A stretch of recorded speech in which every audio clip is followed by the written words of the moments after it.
Mătușa Aianei de la grupa mijlocie a grădiniței româno-finlandeze este alături de noi să susțină proiectul școlii și centrului comunitar româno-finlandez. Să o primim cu aplauze pe Camelia Florescu. Bună seara și bine v-am găsit!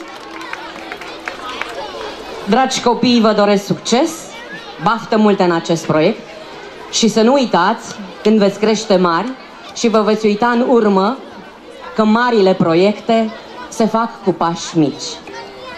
Să dăm drumul muzicii, mulțumesc frumos sunetului, mulțumesc pentru această invitație din această seară și vă invit să cântăm împreună. Nu sunt melodii necunoscute, sunt refrene care se știu.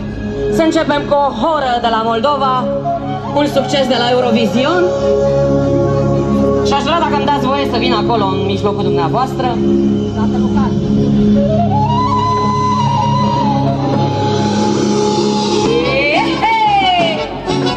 Sunetul mai tare dacă se poate.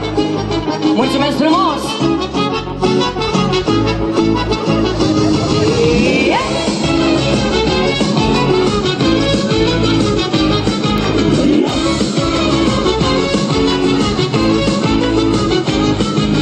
Peste dealuri, peste văi, duce vântul ora noastră, șoapte pânză din văpăi, scuturată peste zăi.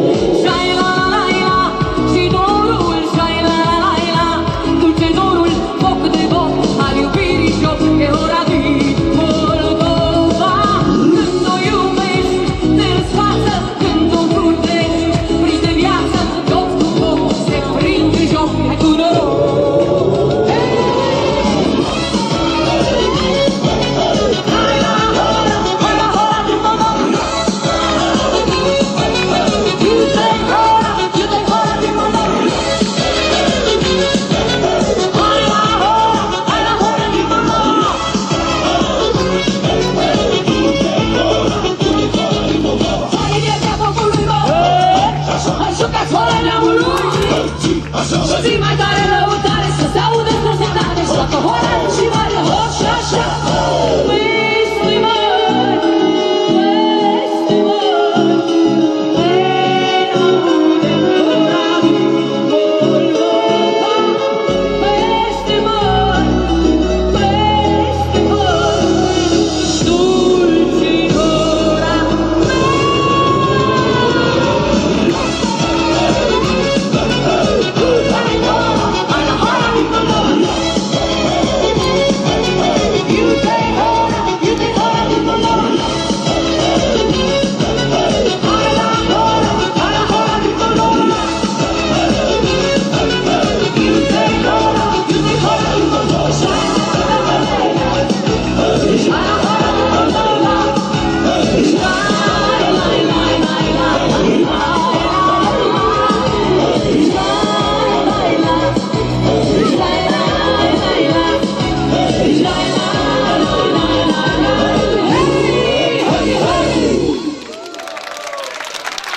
Mulțumesc frumos!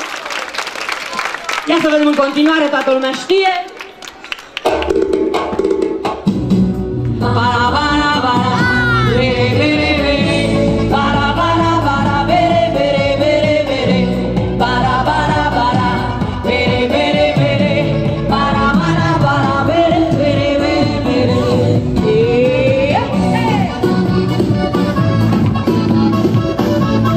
Haideți și voi!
că dincolo de noapte e zi.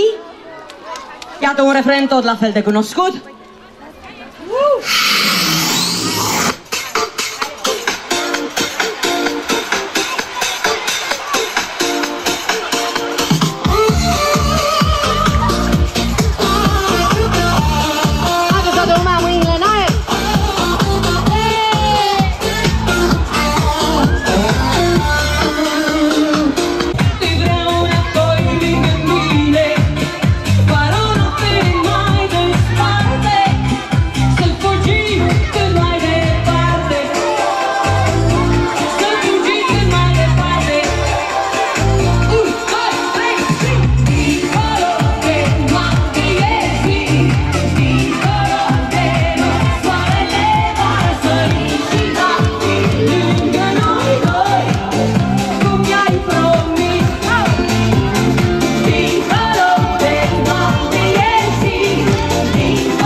Sunetistul de la Proconsul care ne-a asigurat tuturor celor care urcăm pe scenă astă seară sunetul. Aplauze, aplauze, pentru că vreau să-i mai cer o piesă. Pentru că ne simțim bine. I feel good, doamnelor și domnilor. Baby la gaz!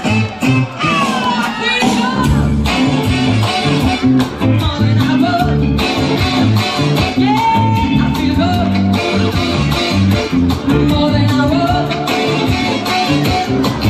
So good, so good. I got it. Yeah, I'm feeling nice.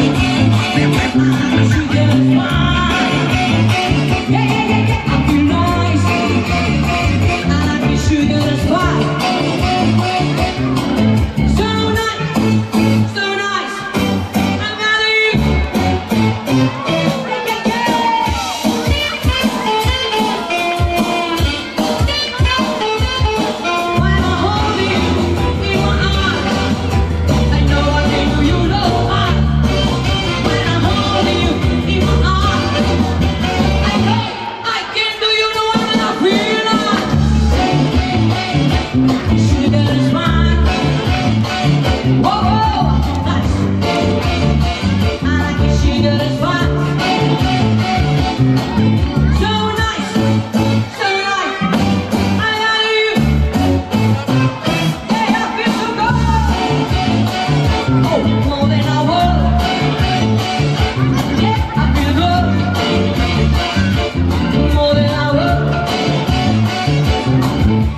Mulțumim frumos, Camelia Florescu, mătușa Aianei, grupa mijlocie Grădinița Româno-Finlandeză.